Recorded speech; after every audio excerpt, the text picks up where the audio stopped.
మోకాల నొప్పులకు ఎటువంటి సర్జరీ లేకుండా ఎపియాన్ పెయిన్ క్లినిక్ అందిస్తున్న అత్యాధునిక చికిత్స.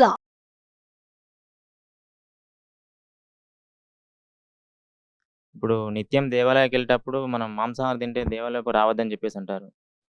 ఇప్పుడు రాముడు అలాంటి వాడే మాంసాహారం తినరని జెప్పేసంటారు. ఇప్పుడు మన దేవాలయాల్లో గూడా దేవుని దగ్గర మాంసంతోటి, మేకతోటి చేస్తారు గదా! అలాంటప్పుడు భక్తులం మేము పోతే మమ్మల్ని లోపలి గుడిలోకి రానివ్వరు. సో, అది రీజన్ దేవుడు రావద్దని జెప్పేసన్నారా? భక్తి భక్తులం భక్తులం. అన్న మరుక్షణం ఎవరిని హింస పెట్టని ప్రవృత్తి కలిగిన వాడే భక్తుడు. ఇప్పుడు చూడండి, మీరు ఒక వ్యక్తి అన్నారనుకోండి, నాకు మీరంటే చాలా ఇష్టం అండి అని అన్నారనుకోండి. మీ పిల్లలు రాగానే పాట్ అని చంప మీదకి వెళ్ళి ఒకటి లాగి పెట్టారనుకోండి, అప్పుడు మీరు ఏమంటారు? ఓ నా భక్తుడు ఇరా నాన్న తండ్రి ఏం పర్వాలేదు అంటారా? ఏమంటారు మీరు? అవును. జాగ్రత్తగా ఉండు, నా పిల్లవాడిని నువ్వు నా ఇంట్లో పలకరిస్తున్నావు అంటారు. అంతేనా అండి? భగవంతుడికి కేవలం నువ్వు నేను మాత్రమే సంతానం కాదండి. భగవంతుడికి ప్రతి జీవి కూడా సంతానం. అందరినీ సృష్టించింది భగవంతుడేనా అండి? కాబట్టి ఏ జీవినన్నా మనం హింస చేసినప్పుడు మనం భగవంతుడి యొక్క భక్తుడిగా ఎలా చెప్పుకుంటాం? మనం చెప్పుకోలేం. భక్తి అన్న మరుక్షణం ఏ ప్రాణిని హింస పెట్టము. అది ఫస్ట్ భక్తుడికి ఉండాల్సినది. అహింస. కృష్ణుడు ఎన్నిసార్లు భగవద్గీతలో ఈ విషయం చెప్పారు. అహింస అహింస అహింస. తెలిసి తెలిసి ఎవ్వరికి ఇబ్బంది పెట్టకూడదు. ఇది ముఖ్యమైన విషయం. ఫస్ట్. సెకండ్ది, రాముడు మాంసాహారాన్ని తిన్నాడు. మీకు ఒక విషయం చెప్తాను. రాముడు అయోధ్య నగరంలో అయోధ్య నగరాన్ని విడిచిపెట్టి అరణ్యవాసానికి వెళ్ళేటప్పుడు ఒక ప్రతిజ్ఞ చేస్తాడు. ఏమంటారో తెలుసా అండి? మీకు ఒక విషయం చెప్పానా? రాముడు మాట తప్పడెప్పుడు. ఈ విషయం తెలుసా మీకు? ఆయన ఇచ్చిన మాట, తండ్రి ఇచ్చిన మాట కోసమే ఆయన రాజ్యం వదిలేసి వెళ్ళిపోయాడు. ఎవరిచ్చిన మాట? తండ్రి ఇచ్చిన మాట. ఇంకా ఆయన ప్రతిజ్ఞ చేస్తే ఎలా ఫాలో అవుతాడండి? రామ మాట రామ బాణం ఎప్పుడు వెనకాలకి వెళ్ళదు. అంతే కదండి. రాముడు ఒక ప్రతిజ్ఞ చేస్తాడు. నేను ఈ అరణ్యవాసంలో ఉన్నంత సమయం సాధువుగా నార బట్టలు వేసుకొని కంద మూలాలు మాత్రమే స్వీకరిస్తాను అని అయోధ్య నగరంలో ఉన్నప్పుడే ప్రతిజ్ఞ చేసి రాముడు వెళ్ళాడు. కాబట్టి చాలా మంది అరణ్యవాసంలో ఇక్కడ తిన్నాడు అక్కడ తిన్నాడు అని అట్లా ఏం ప్రమాణం లేదండి. సంస్కృతము శాస్త్రము చదవటం వల్ల అర్థం కాదండి. శాస్త్రము గురుముఖత విన్నప్పుడు అర్థమవుతుంది. ఇప్పుడు చూడండి, మీకు మెడికల్ కాలేజ్ బుక్స్ ప్రతి షాప్ లో ఉంటాయి. మీరు వెళ్ళి నేను అన్ని మెడికల్ కాలేజ్ బుక్స్ అన్ని చదివేశాను, నేను ఇప్పటి నుంచి డాక్టర్ అని అంటే ఎవడైనా ఒప్పుకుంటాడండి? ఇది చెప్తే అలాంటి డాక్టర్ దగ్గరికి మీరు వెళ్తారా అండి? వెళ్తారా? మీరు చెప్పండి. వెళ్ళరు కదా. మీరు ఒకరు అన్నారు అనుకోండి, నేను మొత్తం సివిల్ ఇంజనీరింగ్ బుక్స్ చదివేశాను, నేను మీ ఇల్లు కడతాను. నేను అనుకో, ఒరే మా ఇల్లు కట్టకరా, పక్కింటి ఇల్లు కట్టు, కూలిపోయింది అనుకోండి మా ఇదంతా అయిపోతుంది. అంతే కదండి. కాబట్టి చాలా మంది ఇలా మాట్లాడే వాళ్ళందరూ ఏదో వాళ్ళంతటా వాళ్ళు ప్రయత్నం చేసి ఇక్కడ అది ఉంది అక్కడ ఇది ఉంది అని చెప్పేవాళ్ళు. కానీ ఎప్పుడైతే మనం ఆచార్య పరంపరాముఖతగా మనం తెలుసుకుంటాం, అందుకే కదా స్కూల్ ఎందుకు, కాలేజ్ ఎందుకు, ఇంత చదువుకోవటాలు ఎందుకు, టీచర్ దగ్గరికి వెళ్ళి యూనిఫామ్ వేసుకొని కూర్చొని టీచర్ చెప్పినట్టు విని చేతుల పైన కర్రతోటి దెబ్బలు తిని ఆ గుంజీలు తీసి బెడ్ పైన నించొని నీల్ డౌన్ చేసి ఎందుకు ఇన్ని కష్టాలు, ఇంత పెద్ద పెద్ద బ్యాగులు మోసి ఇంట్లోనే బ్రహ్మాండంగా కూర్చొని చదువుకోవచ్చు కదా. లేదు, ఒక డిసిప్లిన్ కావాలి, టీచర్ చెప్పింది వినాలి. ఆ శ్రద్ధ ఎప్పుడైతే ఉంటుందో అప్పుడే నీకు చదువు అబ్బుతుంది. కాబట్టి మనం కూడా ఎప్పుడైతే ప్రామాణికమైన ఆచార్య పరంపర ద్వారా కృష్ణుడేంటి రాముడేంటి వాళ్ళ తత్వములేంటి తెలుసుకుంటామో అప్పుడే మనం జీవితంలో బాగుపడాలి. రాముడు ఎప్పుడూ మాంసాహాన్ని తినలేదు. టెంపుల్స్ లో కూడా చేస్తారు కదా. ఈ ప్రశ్నకు ఆన్సర్ చెప్తాను. బలివ్వటము అని కొన్ని ప్రదేశాల్లో ఆచారంగా ఉంటుంది. ఇక అదే అడుగుతున్నాను మీకు. ఒక అమ్మవారి గుళ్ళో మీరు బలించారనుకోండి, అమ్మ అన్న మరుక్షణమే, అమ్మ అంటే ప్రేమ స్వరూపం, అంతే కదండి. అమ్మ అంటే తల్లి అంటే ప్రేమ కదండి.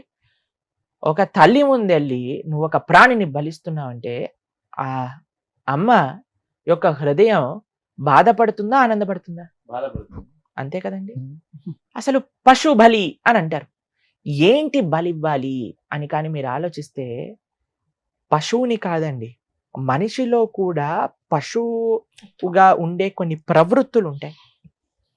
అందుకే మనం అంటాం కదండి, ఎప్పుడైనా ఎవరైనా పిచ్చి పిచ్చిగా బిహేవ్ చేశారనుకోండి, మనిషివా పశువువా అంటాం. అవునా? తిట్టారా మీరు ఎవరైనా అలా? తిట్టారా మీరు?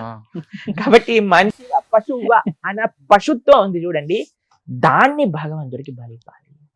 ఆ ఏవైతే చెడు గుణాలు ఉన్నాయో వాటిని అమ్మవారికి ఇవ్వాలి, కానీ పశువుని తెచ్చి బలి ఇవ్వకూడదు. కాబట్టి అది చాలా తప్పు. ఎవ్వరూ దాన్ని స్వీకరించరు. కాబట్టి సాత్వికమైన ఆరాధన, సాత్వికమైన భగవద్ ఆరాధనే శ్రేష్టము. ఇది చాలా ముఖ్యం. హరే కృష్ణ. ఇంకొక క్వశ్చన్ అడుగుతారా ఎవరు? ఇప్పుడు మనం నిత్యం ఇంట్లో తాబేలు విగ్రహాన్ని పెడుతున్నారు దేవుని దగ్గర. కొంతమంది పెడుతున్నామో మంచి జరగదంటారు, కొంతమంది పెడుతున్నాం మంచిగా జరుగుతుంది అని చెప్పేసి అంటారు. ఇప్పుడు తాబేలు విగ్రహం దేవుని దగ్గర పెట్టుకోవచ్చా, పెట్టుకోకూడదా? తాబేలు ఉన్నా తాబేలు లేకపోయినా ఇంట్లో ధార్మికంగా ఉండకపోతే మంచి జరగదు. తాబేలు మన జీవితాన్ని నిర్ధారించదండి, మన మనస్తత్వం జీవితాన్ని నిర్ధారిస్తుంది. తాబేలు ఒకటి పెట్టేసుకొని నేను ఇది నచ్చినట్టు నేను ఉంటాను అని అంటే దానివల్ల తాబేలు ఏం చేయలేదు అటువంటి వాడిని.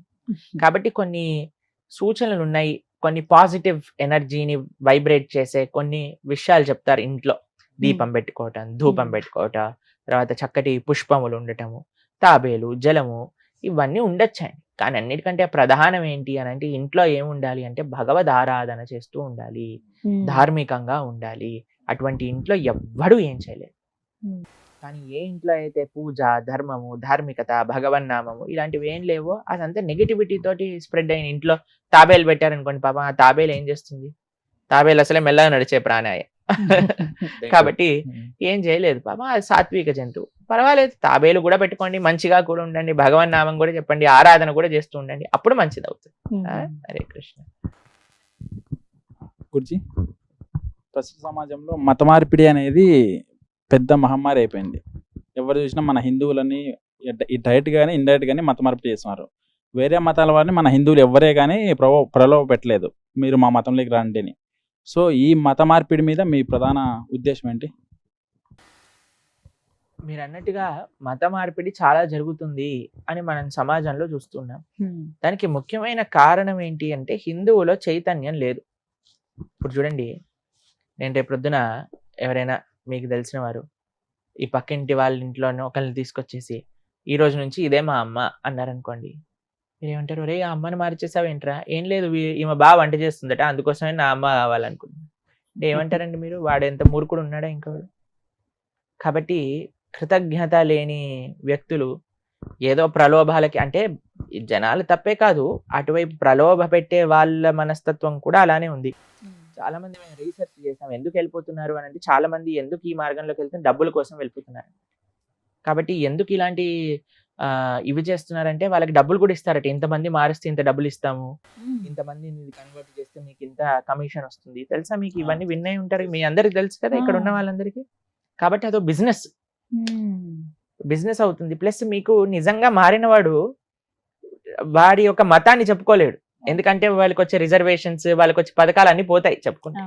కాబట్టి నిజంగా మారిపోయావు నువ్వు మతం అంటే ధైర్యంగా చెప్పుకో కదా, మతం మారిపోయాను, ఇది నేను ఇది కాదు అని. చూడండి ఎంత తెలివిగల వాళ్ళు. వాళ్ళకి గవర్నమెంట్ నుంచి కావాల్సిన పథకాలు కావాలి, ఇటు మన ధర్మము వద్దు. ఎంత ప్రమాదకరమైన శక్తిగా మార్చేస్తారు చూడండి. చాలా ప్రమాదకరమైన పరిస్థితి ఒకటి నెలకొల్లుతుంది. అన్నిట్లో ముఖ్యమైనది ఏంటి అంటే హిందువులలో చైతన్యం లేదు. ఎంతమంది మీరు భగవద్గీత చదివారా మీరు? అందుకే మరి వేరే వాడు చెప్పాం కానీ బాగుంది కదా అనిపిస్తుంది. మనల్ని మనం చదవకపోయాం అనుకోండి, వేరే వాడు చెప్పింది బాగా అనిపిస్తుంది కదా. మనం చదువుకుంటే మన విషయాలు మనం వింటే ఎంత బాగుండేది. వేరే వాడు వచ్చి ఇది ఇలా అదలా అని చెప్పినప్పుడు వాడికంటే ఒరే నీకంటే 100 రెట్లు నా గీతలో ఉంది, చూపించనా అని చూపించచ్చు.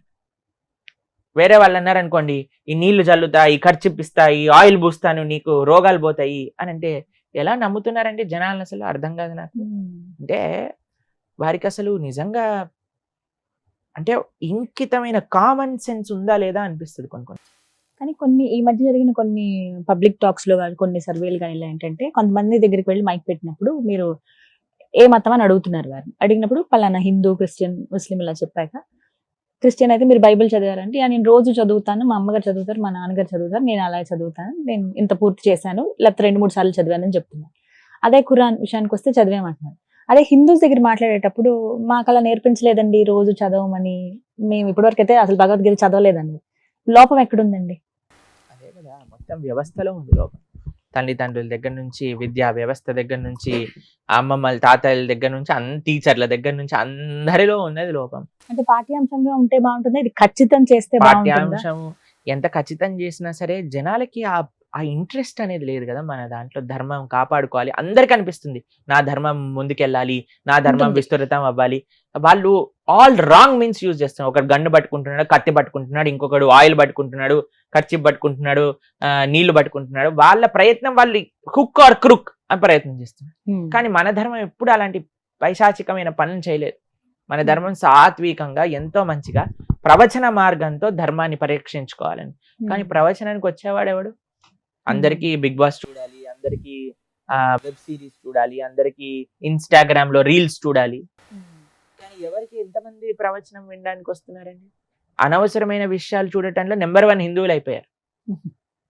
అవునా కదా? మీరు చెప్పండి. పిల్లలందరినీ చిన్న చిన్న పిల్లల్ని కూర్చోబెట్టి చూపించేస్తున్నారు సీరియల్ అన్ని. చిన్న చిన్న పిల్లలకి సినిమాలు చూపించేస్తున్నారు. సినిమాలలో సీరియళ్లలో ఇప్పుడు ఎలాంటి ఎన్ని నెగిటివ్ విషయాలు చూపిస్తున్నారంటే అవన్నీ పిల్లలకి అవసరమా? ప్రవచనాన్ని చెప్పేసి పిల్లలకి అర్థం కాదేమో అండి. ఇవి అర్థం అవుతాయి కానీ అది అర్థం కాదా? ఎంత విచిత్రం చూడండి. కాబట్టి మన ధర్మాన్ని మనమే రక్షించుకోవాలి. కాబట్టి మీరందరూ ఇక్కడ ఉన్న వాళ్ళందరూ గీత చదవండి. అప్పుడు మన ధర్మాన్ని మీరు చదవండి, పక్కనోడికి చెప్పండి.